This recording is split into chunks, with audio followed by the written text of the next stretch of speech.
માર્ગ પાંડવો આ તરફ શ્રી નેમિનાથ પ્રભુ પાસેથી શત્રુંજય ગિરિનું મહાત્મ્ય સાંભળીને પાંડવોએ પોતાના જન્મને સાર્થક કરવા માટે તે તીર્થની યાત્રા કરવાનો મનોરથ કર્યો. તે વખતે તેમના પિતા પાંડુએ સ્વર્ગમાંથી આવીને પ્રીતિથી કહ્યું કે હે વત્સો, આ તમારો મનોરથ સારા પરિણામવાળો થશે, માટે તમે શુદ્ધ હૃદયથી પુંડરીક ગિરિની યાત્રા કરો. તેમાં પુણ્યવાન એવા તમને હું સહાય કરીશ. પિતાની આવી આજ્ઞા થવાથી પાંડવોએ પ્રસન્ન થઈને યાત્રાએ માટે સર્વ રાજાઓને નિમંત્રણ કર્યું. એટલે તે સર્વ રાજાઓ હર્ષ પામી ઘણી સમૃદ્ધિ અને બહુ પરિવાર સાથે લઈને હસ્તિનાપુર આવ્યા. પાંડવોએ તેમનો સારો સત્કાર કર્યો. પછી શુભ દિવસે મણિમય પ્રભુના બિંબયુક્ત સોનાના દેવાલયને સંઘની આગળ રાખીને સૈન્ય અને વાહનો સહિત તેમણે હસ્તિનાપુરથી પ્રયાણ કર્યું. માર્ગમાં સાધર્મિક વાત્સલ્ય, ગુરુ જ્ઞાન અને દેવની પૂજા તથા જીર્ણ ચૈત્યોનો ઉદ્ધાર કરતાં કરતાં તે પાંડવો સિદ્ધગિરિજી તરફ ચાલ્યા. સૌરાષ્ટ્ર દેશના સીમાડા સુધી સામા આવીને પ્રીતિવાળા પાંડવોને યાદવો સહિત કૃષ્ણ આનંદથી મળ્યા. ત્યાંથી આગળ ચાલતા તીર્થની સમીપે આવીને તેઓએ વિધિપૂર્વક તીર્થ પૂજા અને સંઘ પૂજા કરી. હર્ષથી શત્રુંજય ગિરિ ઉપર ચઢ્યા. મુખ્ય શિખરને અને રાજધાની વક્ષને 3 પ્રદક્ષિણા કરીને સૂર અસુરોએ પૂજેલી પ્રભુના પાદુકોને તેમણે પ્રણામ કર્યું. પછી કૃષ્ણ અને યુધિષ્ઠિરના વરદાત ગુરુની સાથે હર્ષપૂર્વક યુગાદિ પ્રભુના ચૈત્યમાં પ્રવેશ કર્યો. ત્યારે પાષાણોની સંધિ શિથિલ થવાથી જેમાં તૃણાંકુર ઉગેલા છે એવું જીર્ણ ચૈત્ય અને ચૈત્યની મધ્યમાં ભગવાનનું બિંબ પણ તેવું જ જીર્ણ થયેલું જોઈને બંને ધાર્મિક વીરો અતિ દુઃખથી ખેદ પામ્યા. કૃષ્ણએ યુધિષ્ઠિરને કહ્યું, જુઓ, આપણે રાજ્ય ઉપર હોવા છતાં કાળના મહાત્મ્યથી આ તીર્થ કેવું જીર્ણ થઈ ગયેલું છે. તે સમયે અકસ્માત સ્વર્ગમાંથી પાંડુદેવે આવીને પ્રસન્ન દ્રષ્ટિએ કહ્યું, હે કૃષ્ણ, તમે સર્વ કાર્યમાં પરિપૂર્ણ પરાક્રમી છો. સારી બુદ્ધિવાળા તમે પૂર્વે રૈવતાચલનો ઉદ્ધાર કરીને ફળ મેળવ્યું છે, તો મારા પુત્રને આ પુંડરીક ગિરિના ઉદ્ધારનું ફળ આપો. કૃષ્ણ પ્રસન્ન થઈને કહ્યું, હે પાંડુદેવ, તેમાં તમારે પ્રાર્થના શા માટે કરવી પડે? કેમ કે તમારા પુત્ર પાંડવો તે અમે છીએ અને અમે તો પાંડવો છો. અમારામાં પહેલેથી પરસ્પર કાંઈ પણ અંતર નથી. પછી પ્રસન્ન થયેલા તે પાંડુદેવ કૃષ્ણના ચિત્તની પ્રસન્નતા કરતાં યુધિષ્ઠિરને એક મણિ આપીને વેગથી અંતર્ધ્યાન થઈ ગયા. ત્યારબાદ ધર્મસુનુએ આનંદ પામી કારીગરોને બોલાવીને શાશ્વત ચૈત્ય જેવું શ્રી આદિનાથ પ્રભુનું મોટું ચૈત્ય કરાવ્યું. પછી પારિજાત વૃક્ષની શાખાઓનું એક શંકુ કરીને પાંડુદેવે આપેલો મણિ ભગવતી પ્રતિમાના હૃદય ઉપર સ્થાપિત કર્યો. પછી સુગંધી દ્રવ્યોથી શિલ્પીઓની પાસે પાંડવોએ પ્રભુનું નવું બિંબ કરાવ્યું. ધર્મકુમારે શ્રી વર્ધત ગંધરે આપેલા શુભ લગ્નમાં પ્રભુના ચૈત્યની અને બિંબની તેમની જ પાસે પ્રતિષ્ઠા કરાવી. પછી પ્રભુને માટે અલંકારોનો સમૂહ રચાવ્યો અને પ્રભુની અષ્ટપ્રકારી પૂજા કરી. ચૈત્ય ઉપર ધર્મના પરમ લક્ષણરૂપ મહાધ્વજ ચડાવ્યો. હર્ષથી યાચકોને ઈચ્છા પ્રમાણે દાન દીધું અને ચતુર્વિધ સંઘની પૂજા કરી. પછી ઇન્દ્રોત્સવ કરી ચામર છત્ર પ્રભુની આગળ ધરી પ્રભુની આરતી ઉતારીને ધર્મપુત્રે પુષ્કળ દાન આપ્યું.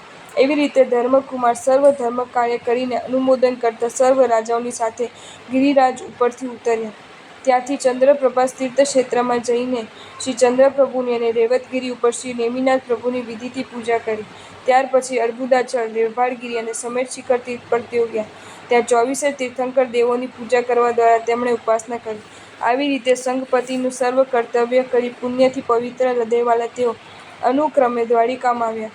દ્વારિકામાં કૃષ્ણને મૂકી તેમણે કરેલો સત્કાર ગ્રહણ કરી સર્વ રાજાઓને વિદાય કરીને પાંડવો પોતાના નગરમાં આવ્યા. આ રીતે પાંડવોએ શત્રુંજય મહાતીર્થનો ઉદ્ધાર કર્યો. અહીં દ્વારિકામાં કૃષ્ણ પોતાના વાસગૃહમાં જિનેશ્વરનું ધ્યાન કરતા રહેવા લાગ્યા. એક વખત તેમણે પોતાના પુત્રોને કહ્યું, જે પ્રાતકાલે શ્રી નેમિનાથ પ્રભુને પહેલા નમવા જશે તેને હું ઇષ્ટ અશ્વ આપીશ. એ વાત પ્રદ્યુમ્ન અને પાલકે સાંભળી. તેથી પાલક તો સૂર્ય ઉગ્યા પહેલાં નેમિનાથ પ્રભુને વંદના કરી પાછો આવીને ઊભો રહ્યો અને પ્રદ્યુમ્ને તો પોતાના આવાસમાં રહીને જ શ્રી નેમિનાથ પ્રભુને ભાવ નમસ્કાર કર્યો. પછી કૃષ્ણએ જઈને શ્રી નેમિનાથ પ્રભુને પૂછ્યું કે હે સ્વામી, આપણે આજે પ્રથમ નમસ્કાર કોણે કર્યો છે? શ્રી નેમિનાથ પ્રભુએ કૃષ્ણને કહ્યું, પ્રદ્યુમ્ને પહેલા નમસ્કાર કર્યો છે. પાલક અહીં પ્રથમ આવ્યા છતાં તે ન આવ્યો સમજવું, કેમ કે પ્રદ્યુમ્ન રાત્રિમાં જવાથી જીવ હિંસા થાય તે પાપથી ભય પામીને આવ્યો ન હતો અને પાલક તો અશ્વના લોભથી નિઃશુલ્કપણે અહીં આવ્યો હતો.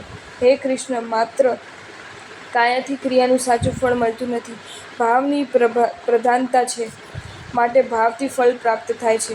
ત્યારબાદ કૃષ્ણએ પૂછ્યું એટલે શ્રી નેમિનાથ પ્રભુએ જીવતત્વનું અંગે ફરમાવ્યું.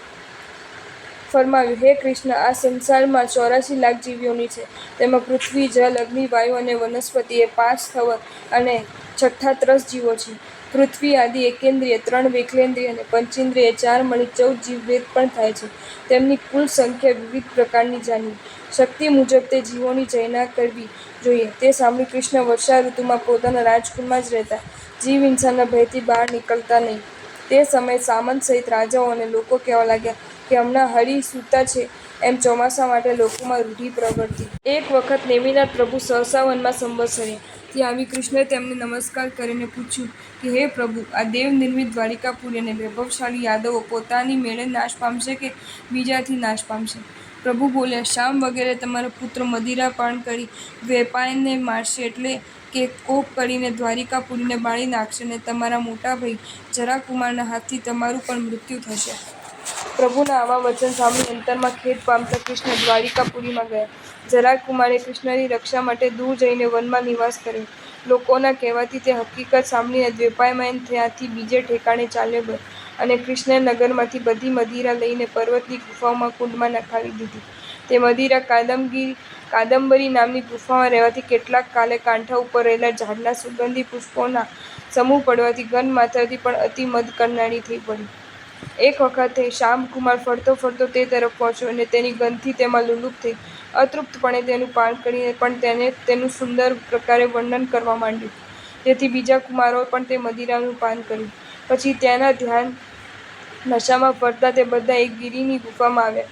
ત્યાં દ્વૈપાયન ઋષિને ધ્યાન કરતા જોયા, એટલે આ દ્વૈપાયન આપણી નગરીને બાળી નાખીને યાદવોનો નાશ કરવાના છે, માટે તેને જલ્દી અહીં જ મારી નાખો, જેથી તે હણાય. પછી આપણને શી રીતે હણશે? આ પ્રમાણે શ્યામના કહેવાથી સર્વ કુમારો ક્રોધાતુર થઈ લાકડીઓથી અને મુષ્ટિઓથી તેને ખૂબ કૂટી નગરીમાં ચાલ્યા ગયા. આ વૃત્તાંત સાંભળી કૃષ્ણ ખેદ પામીને તે જ વખતે બલભદ્રની સાથે ત્યાં જઈ દ્વૈપાયનને શાંત કરવા ખૂબ પ્રયત્ન કર્યો. ત્યારે દ્વૈપાયને કહ્યું, હે કૃષ્ણ, આ તમારી પ્રાર્થના વૃથા છે. કે પ્રથમ જ્યારે મને મારની પીડા થઈ ત્યારે મેં દ્વારિકા બાળવાનું નિયણું કરેલું છે. તેથી તમારા 2 સિવાય બધા અગ્નિથી બળી જશે. માટે હવે વધારે કરગરવાની જરૂર નથી. તેના વચન સાંભળીને જે થવાનું છે તે અન્યથા થશે નહીં. એવું વિચારી કૃષ્ણ ત્યાંથી ચાલ્યા ગયા, અને તપસ્વી દ્વૈપાયન મૃત્યુ પામીને નિયાણાના પ્રભાવે અગ્નિકુમારના દેવ થયો. બીજા દિવસે કૃષ્ણે દ્વારિકામાં એવી ઉદ્ઘોષણા કરાવી કે ભાવિ અનિષ્ટનો નાશ કરવા માટે સૌએ ધર્મમાં તત્પર રહેવું. લોકો તે સાંભળીને ધર્મ કરવા લાગ્યા. આ બાજુ શ્રી નેમિનાથ પ્રભુ વિહાર કરતા રેવતાચલ તીર્થ ઉપર સંવત્સર્યા. તે સમાચાર સાંભળીને કૃષ્ણે પુત્રો સહિત ત્યાં આવી પ્રભુને વંદના કરી. પ્રભુના મુખથી મોહને નાશ કરનારી વાણી સાંભળીને પ્રદ્યુમન અને શામ વગેરે કુમારો તથા બીજા ઘણાએ દીક્ષા લીધી. રૂકમણી તથા જાંબવતી વગેરે ઘણી યાદવોની સ્ત્રીઓએ ચારિત્ર લીધું, અને બીજા કેટલાકે શુભ ભાવનાથી દેશવિદેશથી ધર્મ સ્વીકાર્યો. પછી કૃષ્ણે પૂછ્યું, હે સ્વામી, મારી નગરીનો ત્યાગ ક્યારે થશે? પ્રભુએ કહ્યું, આજથી 12 વર્ષે રોષ પામેલા તે દ્વૈપાયન અસુર તમારા નગરને બાળી નાખશે. તે સાંભળી કૃષ્ણ મનમાં ખેદ પામીને પોતાની નગરીમાં ગયા, અને સૂર્યની જેમ અજ્ઞાનરૂપી અંધકારને ટાળનારા શ્રી નેમિનાથ પ્રભુએ ત્યાંથી અન્યત્ર વિહાર કર્યો. જો તમને આ વિડીયો ગમ્યો હોય તો આ વિડીયોને લાઇક કરો અને શેર કરો, અને આવા જ નવા વિડીયો જોવા માટે જૈન ફેક્ટ્સ એન્ડ સ્ટોરીઝની ચેનલને સબસ્ક્રાઈબ કરો. ધન્યવાદ.